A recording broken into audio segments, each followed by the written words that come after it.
All right.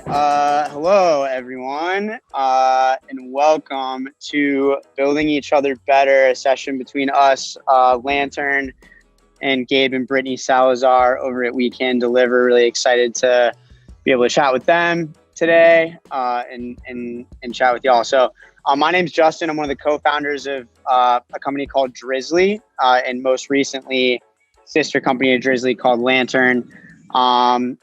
Drizzly is a platform that pairs consumers with beer, wine, and spirits liquor stores to have product delivered to them.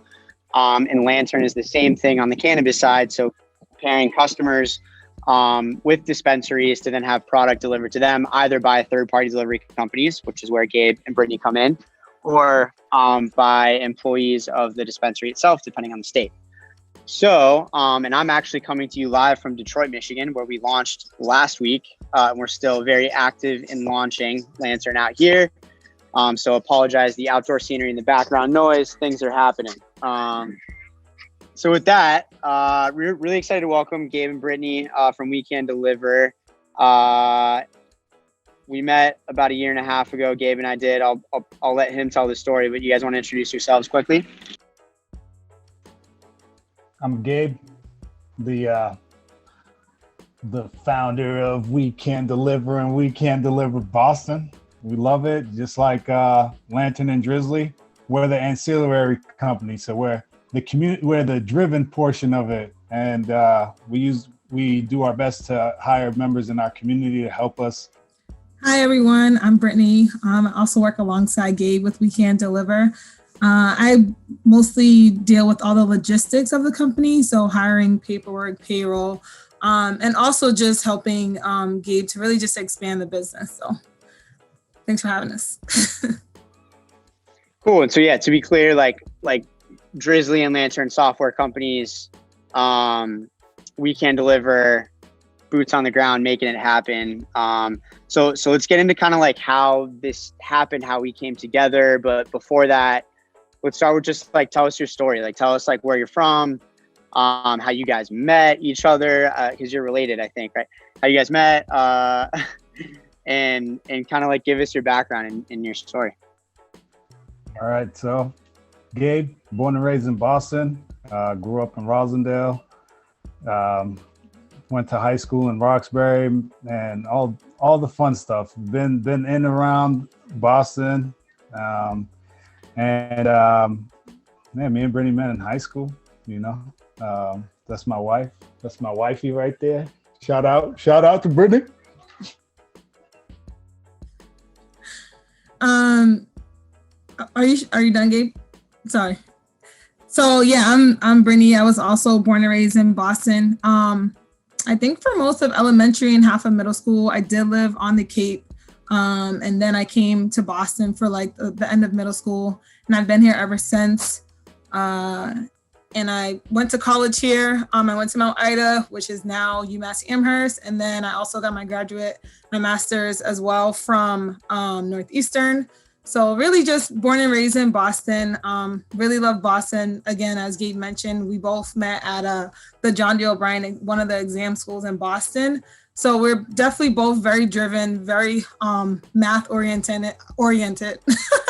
I think Gabe is more on the science side, but yeah, we're good compliments to one another. We've known each other for a long time now, since 2006. So literally about half of our lives. So yeah, and then just building this company together. I don't know if Gabe wants to talk a little bit about the start of the company.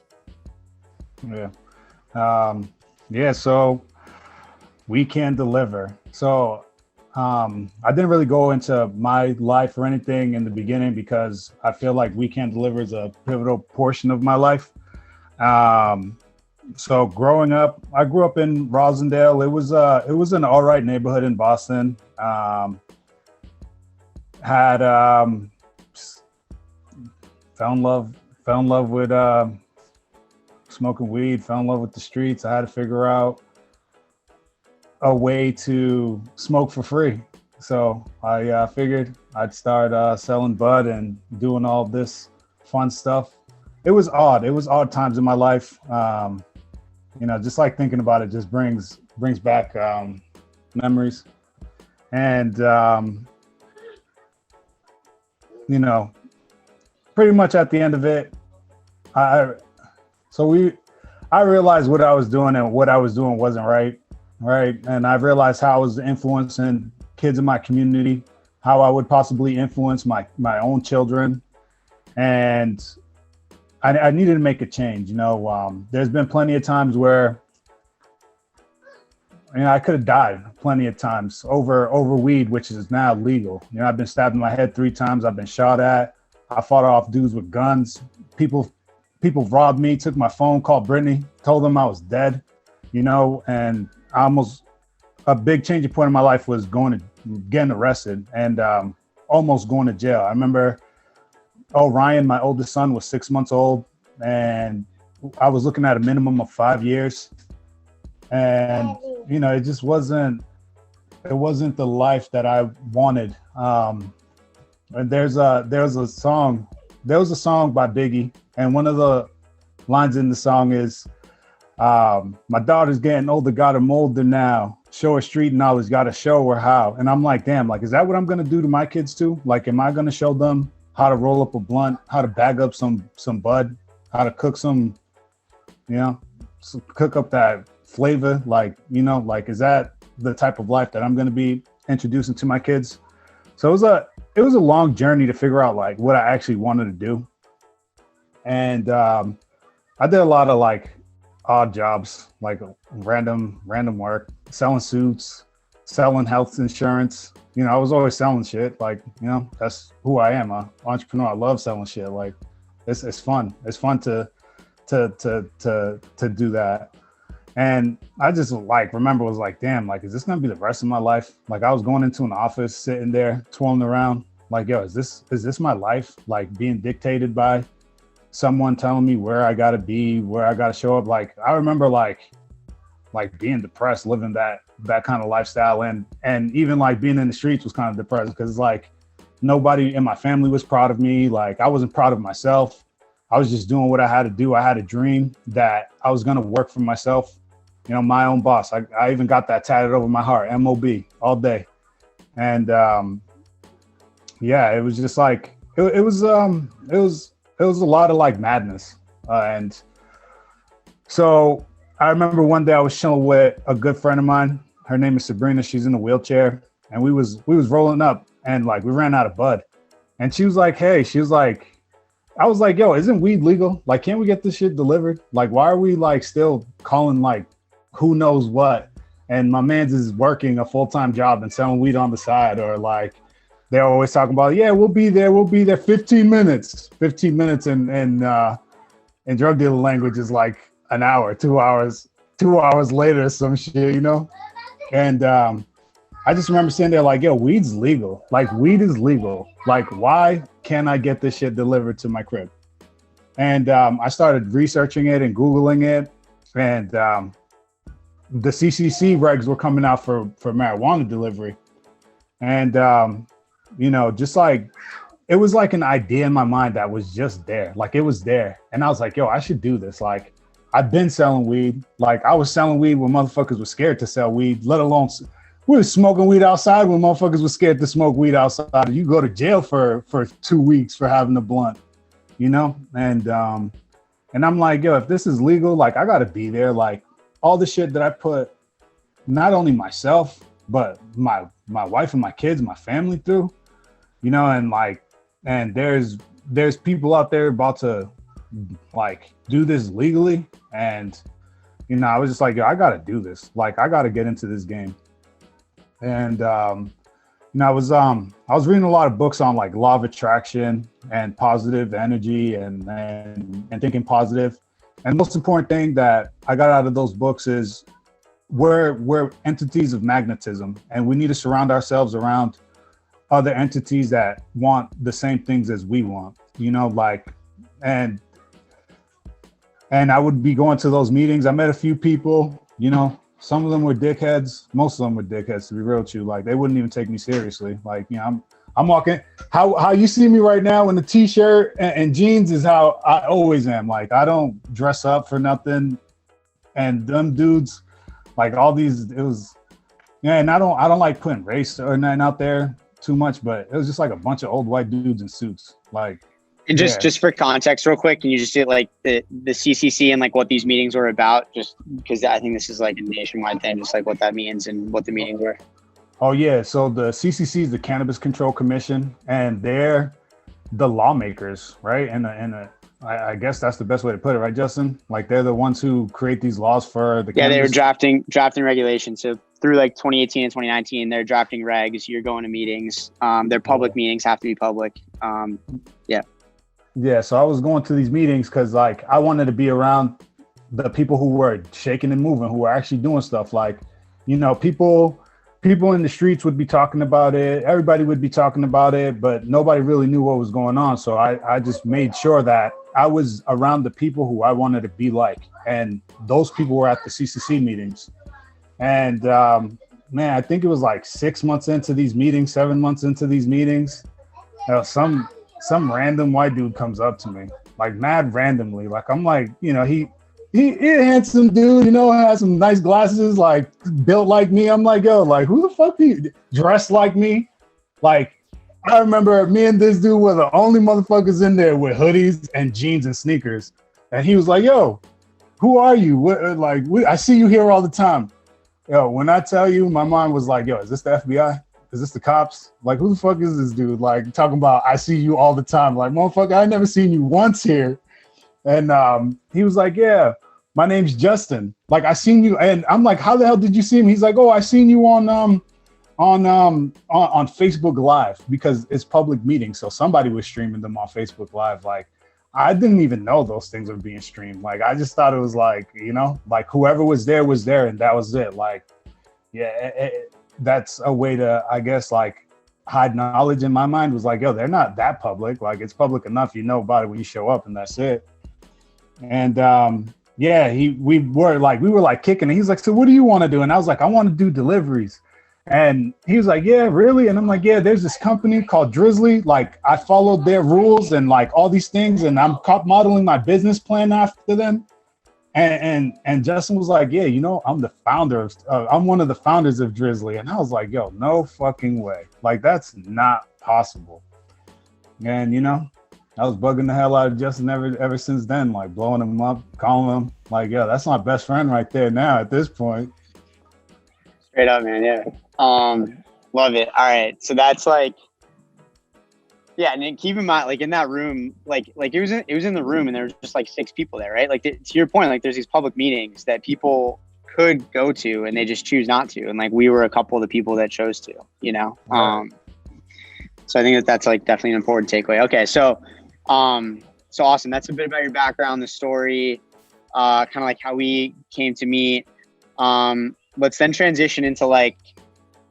Keep in mind at this time, this is March, April 2019, right? So the CCC is like actively writing the regs for delivery, and talk a little bit about like what those regs are for delivery, and like why that presented even more of an opportunity for you. And then take that and talk about like how you then started We Can Deliver in a different industry. So there's this thing called social equity. And yeah, this was like, it wasn't the scariest thing for me. It was just like, damn, like, so social equity, you have to have been convicted of a felony. You have to grow up in the area of disappropriate impact, or family or relative has to have been arrested or convicted of a drug crime. And so like with social equity, it gives you a 2-year exclusionary period to do deliveries, and no one else can do it. And I don't mean like no one else, I mean like other bigger companies like Ease wouldn't be able to come in, or like whatever. That's the only weed company I can think of right now.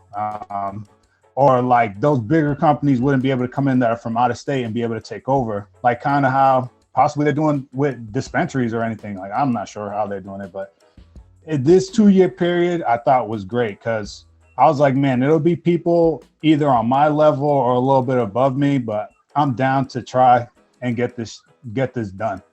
And, you know, once I met Justin, you know, I was telling him about what I wanted to do with the deliveries and how I wanted to try to get social equity, and how it was only a social equity applicants that would be able to do it.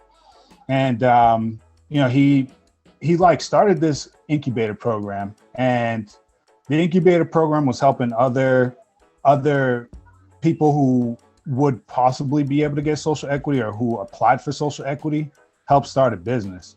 And I remember going to these meetings, and Justin would like show them how to make a business plan, how to do like how to even start a business, how to do all these little things before you can even actually get boots on the ground. And I remember every time I would go to those meetings, I'm like, yo, Justin, like, I already got this, bro. Like, I already got that. Like, can we figure something else out? And, he still, with his influence or his affluence, I'm not sure what the hell the word is, but, he was able to introduce me to, like, Vicente Suttenberg people. He was able to, like, help out and help me with my social equity status, because that was kind of tricky. Like, where I grew up, literally, the line of impact stopped 2 blocks away from where I grew up. And I was arrested, and I was going to court for a long time. Like, I was going to court for almost a year, and it was hard for me to get a job. Me and Brittany ended up moving down to Georgia, where it was even harder for me to get a job because I had an open case. And, we struggled a bit down there because of that. And even after the case got dismissed and everything settled, there was still that stigma. Like, my family had a stigma behind me. My friends had a stigma behind me. My community members had a stigma behind me. And, it was hard to like move forward in life, like get past that. And, it was a long battle. What was it? Almost like a year and a half, bro, before I got social equity. Yeah, man. Took some time. But so let's quickly talk about like starting We Can Deliver in a different industry and like what that was like. And then I want to get Britt's take on like being there, watching this whole thing happen, knowing sort of that you've probably tried to start a business or two in the past. And I want to get her take on like what it was like to be there and support you or not support you. I don't know, as you were getting, but talk about We Can Deliver in the alcohol space and how that got started. So going back to knowing that Justin was the founder of Drizzly, I always was like, yo, if I can help someone build themselves, it'll help me build. And I like kept bugging Justin, like, yo, Justin, like, how can I help you do some deliveries? Like, how can I start doing deliveries now? Like, I'm ready. Like, even from day one, even when those regulations weren't even approved yet, I was so ready and to go for these deliveries. And I remember Justin was like, yo, you want to do vegetable deliveries? It's called like Ugly Vegetables or something like that. And I was like, nah, bro, like, I want to learn how to do regulated alcohol deliveries. Like, I need to deliver a regulated product.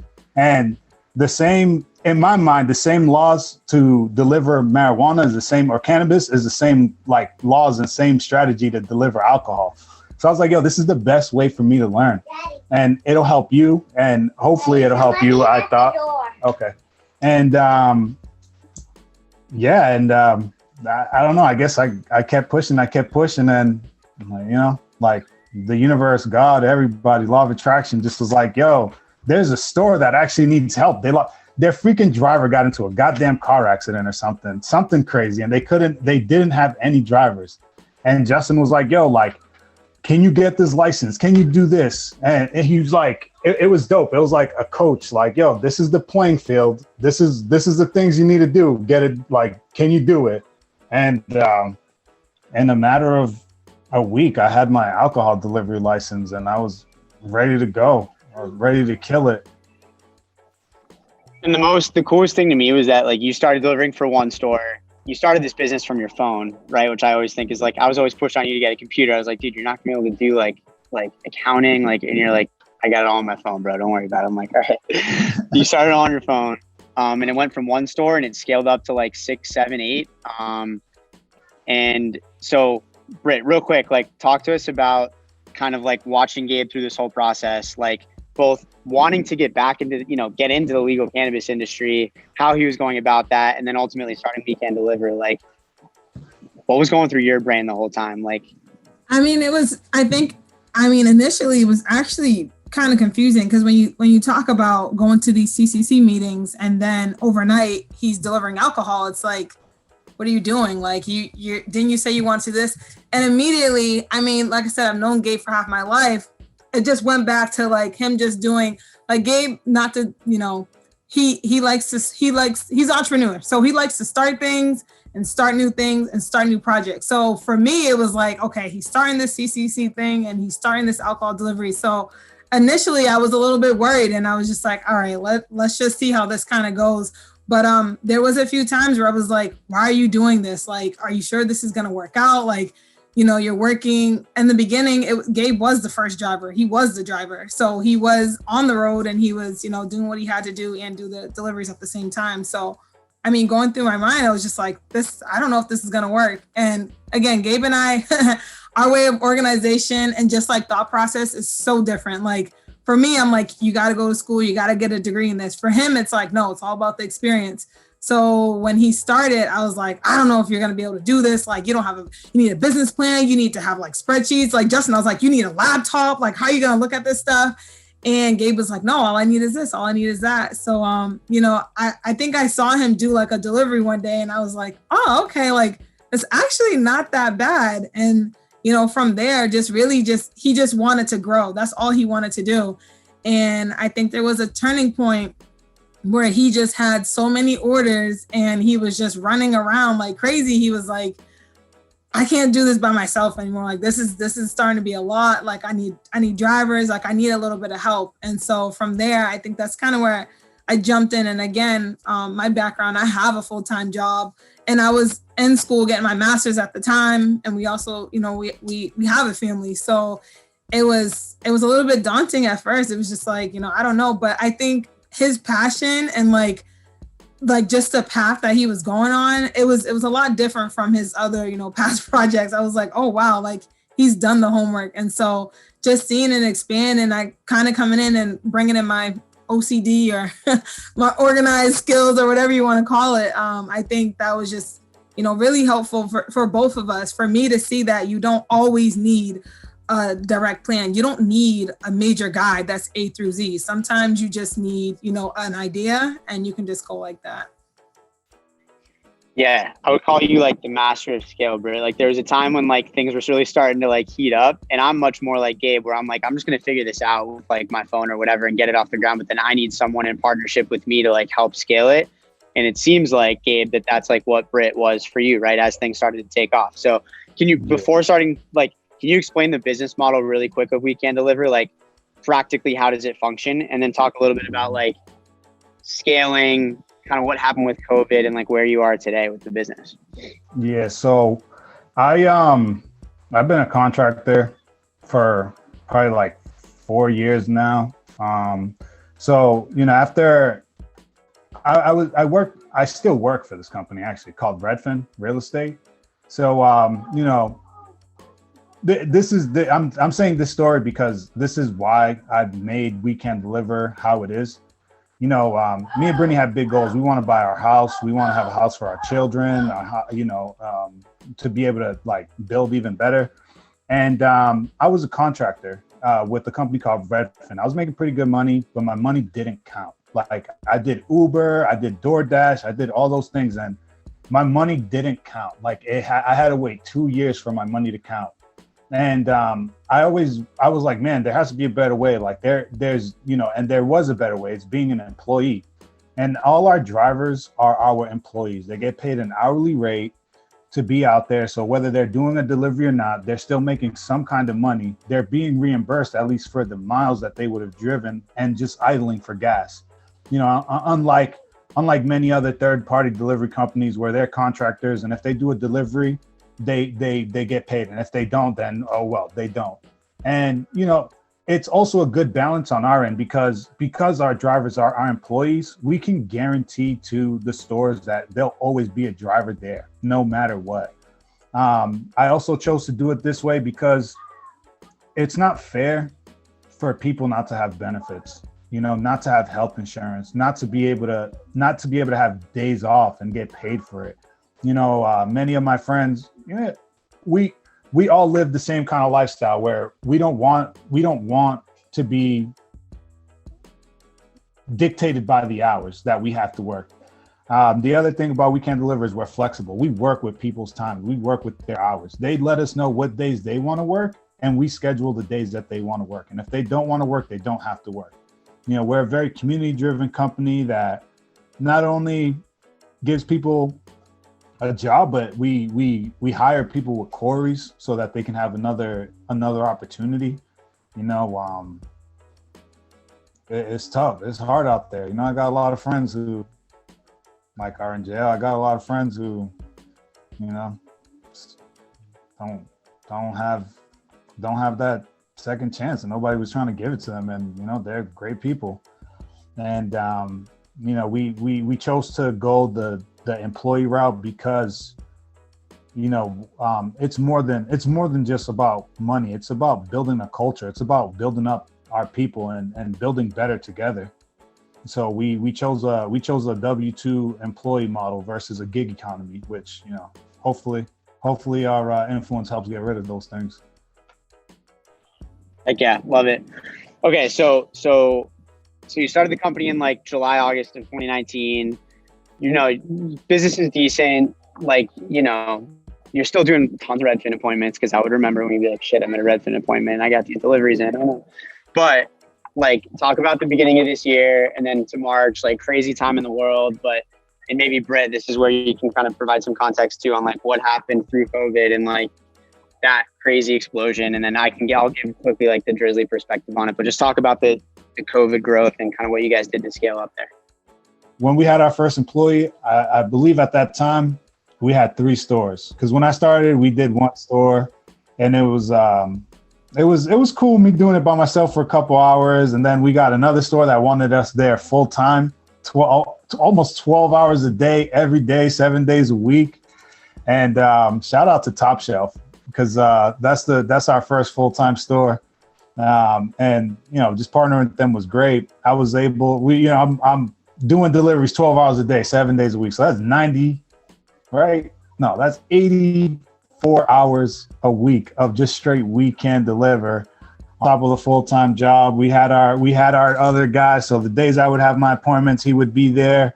And the toughest thing about working with Drizzly was Drizzly wasn't developed for a third-party platform the way that I was coming in. I had to remember 3 different store codes. My drivers had to remember 3 different store codes, plus 3 different driver pins. It was like a logistical nightmare. It was like, hey, I don't know who's grabbing this order, but I'm grabbing this order. I'm grabbing that order. Like, we're just going everywhere. I remember by September, we were actually doing pretty good. By September, I think, what did we have, Brittany? 5 employees. We had France, Brian, Bronny, and a couple friends. Once they seen things happening, like they jumped on board. I'm gonna give this man a shout out. This man, Justin Robinson, is an amazing dude. Like, he was out there doing deliveries. Like, and it was crazy. And there was no way that doing it the way that we originally were doing it through the Drizzly app was going to work. And me and Justin was like, there got to be another way. So now we went from not knowing where the hell the drivers were at, not knowing what the hell was going on, having to guess what orders were coming from what store. Now we had OnFleet link up with We Can Deliver and Drizzly. And, OnFleet was it was cool. And we were able to manage better. And then some like crazy shit started happening in like February. So people started getting sick. Like, we was hearing about like COVID-19 in December, and like we were just like, what's gonna happen? Like, nobody knew what was gonna happen. Things started shutting down. People started losing jobs. There was a lot of insecurities in this world that nobody knew what was going on. And once COVID hit, everybody started getting locked down. We're lucky enough to be like, I feel like, not lucky, not none of that. It's just like, it was meant to be in a space that's in a sense recession proof, like that's what And that's why I love selling drugs. There was never a recession when you sold drugs. And you know, now we're in the alcohol game, and those companies were deemed essential. So, you know, everybody was losing jobs. People were losing jobs, and we were just getting so many freaking orders. Like, it was insane. Like, I thought December was bad when the holidays was happening, when like I was pulling out my hair. I remember the first rush we had in December. It was like 50 orders in one day. And like, I was getting calls left and right, like, oh, this is happening, that's happening. You know, we had to cut some loose ends. We had to let go of some inefficient drivers who were, like I said, we're community driven and we want to help the community, right? And it's hard to cut, like, it's hard to change ways. It's hard to change who you are. And it's really hard to change who you are when you have a vision. And, you know, not everybody's cut to the same way as I feel like I am, right? Like, I know I can change. And, you know, there were some drivers just not doing the right things. They were doing weird things behind our backs. And, you know, that would have been our downfall, but we ended up letting them go. And we hired more new people, more efficient people, started putting ads out on Craigslist, letting the world know, like, hey, we're a Corey friendly, community driven like company. Like, come be part of this culture. We're flexible. We're here for you, you know, and we always just like, my biggest goal is to help my community. And I feel like once I started putting those advertisements out on there, when Corona was going on, Brittany was helping out, doing social media posts, you know, people started realizing like, wow, like they're really out here to help us and really, you know, out here to give to the community. So like we hired, people were losing their jobs left to right. And we were picking up people. We went from, I think, 6 people to 25 people during the whole COVID. And, you know, it was just like, it was an amazing thing. And I, you know, having Brittany there to help me do interview, because that was a lot. It was a lot. Like, I was getting calls left to right. I was getting so overwhelmed. Like, you know, I was just like, I couldn't manage, you know, like I was just like, yo, what? And so just to put it in perspective, like from our side, like Drizzly is a platform, has multiple like third-party delivery companies that work with the liquor stores to do deliveries, and that's like DoorDash, Postmates, Weekend Deliver. Like, there's no question that Weekend Deliver scaled up faster, better than these like massive national companies, and it's because you guys are local and you're community driven. You knew these people, and it was friends of friends that were looking for jobs, like, and the stores knew who you were. So it was like a super impressive thing to see, like, from our side. But Brett, anything else to add on that? I mean, no, I think Gabe pretty much summed it all up. Yeah, it was definitely really busy during COVID. I think one major takeaway was helping all types of people during COVID. I mean, there was people that had full-time jobs. There were people that had, you know, an extra side job that was paying for their rent, paying for their groceries. There were people that were having like literally their significant other was, you know, 7 months, 6 months pregnant, and like they're worried, how am I going to bring in money? So I think it was really nice because we got to meet a lot of people and we got to hire a lot of people and just hear their stories. And I think that is what was helping us to drive ourselves so much, was that we weren't just here just to take in all these orders. Like, we were literally here to help people to get themselves job and get themselves back on their feet. And, you know, again, you know, we went from that 6 to 25. I think we almost hit like 28 for a little bit there. And then we lost a few people when, you know, COVID started slowing down a little bit and people started going back to their jobs. But just to hear people be like, wow, like for those, you know, 3 months, you really saved me. Like, I had no job. I was furloughed. They weren't paying me the right amount and whatnot. But I think COVID really helped us to scale up, scale fast, do it more efficiently, and really just look into who we're bringing in on the team and just trying to, you know, help out one another. Cool. And I think the biggest thing out of it was like, people knew that like, yo, we can't deliver, didn't give a fuck about making money or nothing like that. Like, we just like, we're really genuinely happy to help people. Like, yeah, it's just like I get mad emotional when I talk about that, because like, it's just like, it's really important, you know? It's super important, man. And watching you guys do it was crazy. And then, yeah, my birthday was May 16th. height of COVID, and I had the best pastelitos delivered to me of all time by this beautiful family. So, yeah, man, everyone that works with you, for you, appreciates everything you guys do. And like really quickly, so guys, we're coming up on time, so let's do this like kind of quickly, because we also like haven't talked about cannabis much, and like we all know. So like just talk about real quick. I thought this was a cool like cultural moment for like what your company stands for what We Can Deliver is. Talk about like what happened like Juneteenth. You decided to give it to all of your drivers off. It was a Friday in June, which is always a big day and a lot of business coming in. So it was a risk to do that. But like what happened, both like during like Juneteenth itself, but then like afterwards, I think it's like a testament to the company. I think pretty much. Go on. I got it, Gabe. I think with Juneteenth, everything that was going on, especially with 2020, I mean, despite from, COVID, there's a lot of racial tensions going on, and we are community driven, and we are part of the community. And we felt like, with Juneteenth coming up and people just like really learning about it and seeing what it really stands for, we thought, there's no way we can go ahead and keep going on like this without at least acknowledging it. Like, even if it's not a national holiday, we felt like we had to stand for something. And that was what we did. We gave all the drivers a day off. We had a barbecue. We invited all the drivers over to our house. We had a ton of food.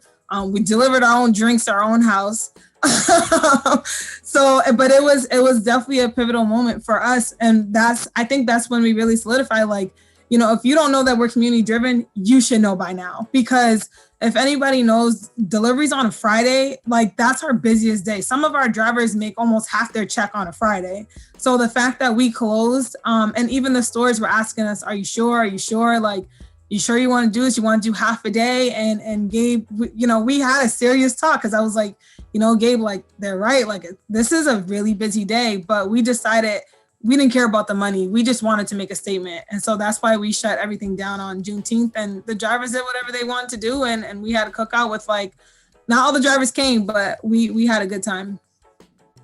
And then from the Drizzly perspective, like, so that means Friday night, everyone's busiest time. The stores turn DoorDash on to replace We Can Deliver for one day, which is like risky, right?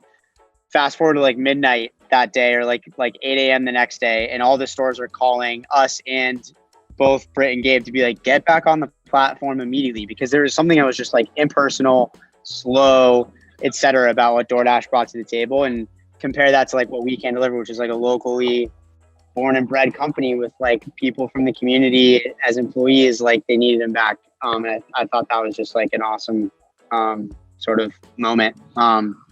Okay, so let's segue into, in the last, like, let's do 5 minutes on this.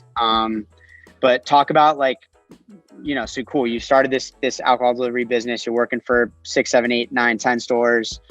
You got, between 10 and 20 drivers employed at any moment.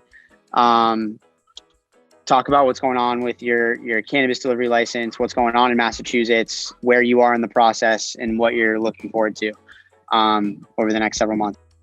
Yeah. So, having We Can Deliver helps me maintain my vision of keeping the phrase, shout out to Nipsey, all money in, all money in for the community. My biggest goal was to always make We Can Deliver.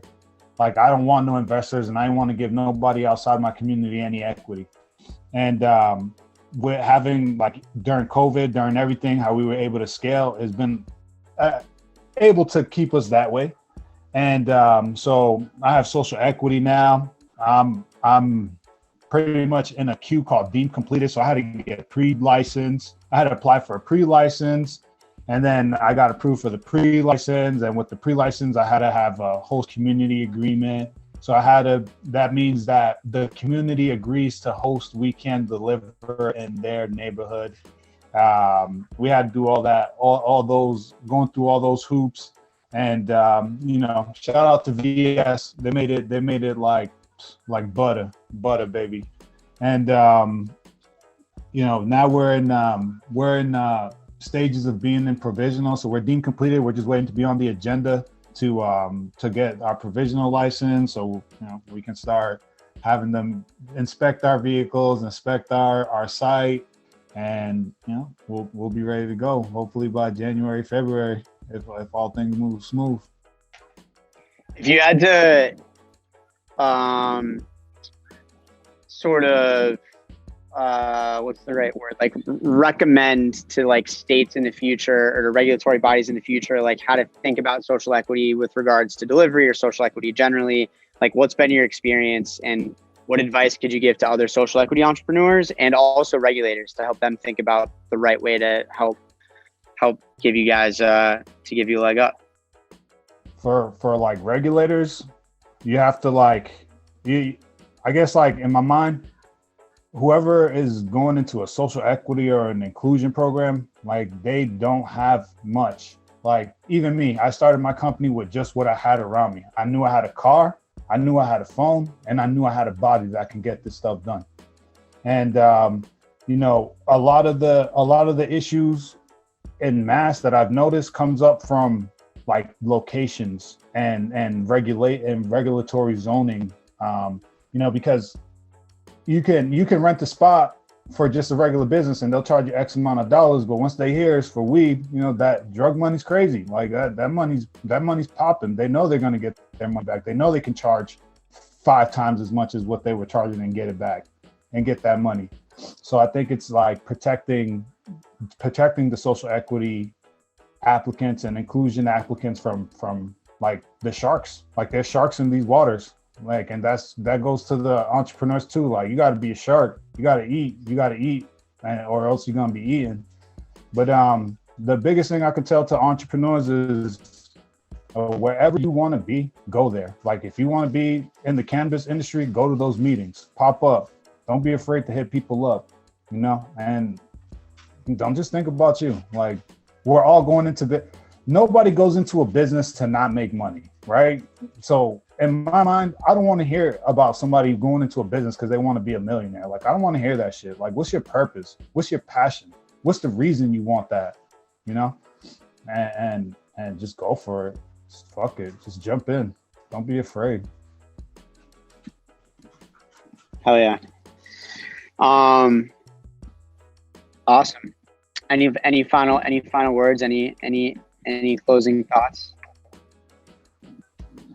Shout out to Drizzly. Shout out to Justin. Shout out to Weekend Deliver, bro. Get out of here. Shout out to the motherfucking community. I love y'all. Exactly. All right. Cool. We appreciate you guys taking the time to do this. And yeah, let's hope the future is an awesome one. Let's hope you get that license in the not too distant future and that you're up and running. So cool. Thanks, y'all.